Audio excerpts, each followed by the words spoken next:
For this video, we're going to be investigating how we convert a complex number from polar form into Cartesian form. We have here a complex number in polar form. Recall that polar form is when we have a modulus and an argument. So what does modulus and argument mean? Well, we have on this Argand diagram here a complex number z. And what does the phi represent? Well, the phi represents the distance between the complex number and the origin. So this distance here, this length here is 5. So that's our modulus.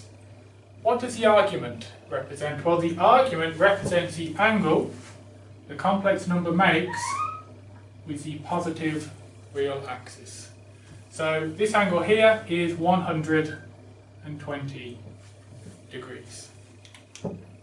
So that's our complex number in polar form. We want to convert that into Cartesian form. Well, what does Cartesian form mean? Well, Cartesian form is when we have our complex number in the form x plus jy. It's when we have some amount along the real axis and then some amount along the imaginary part. There's a very simple formula that relates polar form to Cartesian form. You may recall from a previous video, r and then our angle theta can be rewritten as r cos theta plus j sin theta. Now if we expand this out, we'll get r cos theta plus j r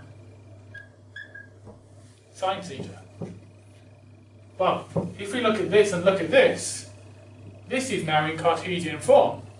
We can see that this is our x and this bit is our y. So if we want to convert to Cartesian form, we can see the x value is going to be r cos theta, and the imaginary part, the y, is going to be r sin theta.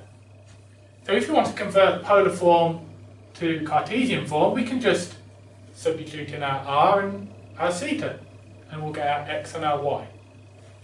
So let's have a look at our complex number here. We have 5 and the angle is 120. So I can write down r is 5 and our angle is 120 degrees. So I can get my x and my y. My x is going to be r cos theta, so 5 cos of 120. And my y is going to be 5 sine of 120. Now you can either use your calculator or you may know them to find the values of cos 120 and sine of 120. Well, I know that cos of 120 is minus half. So I can say that x is going to be 5 times minus a half, which gives me minus 5 over 2. And I can get my y is 5 times, now sine of 120 is root 3 over 2. So I can finally say y is 5 root 3 over 2.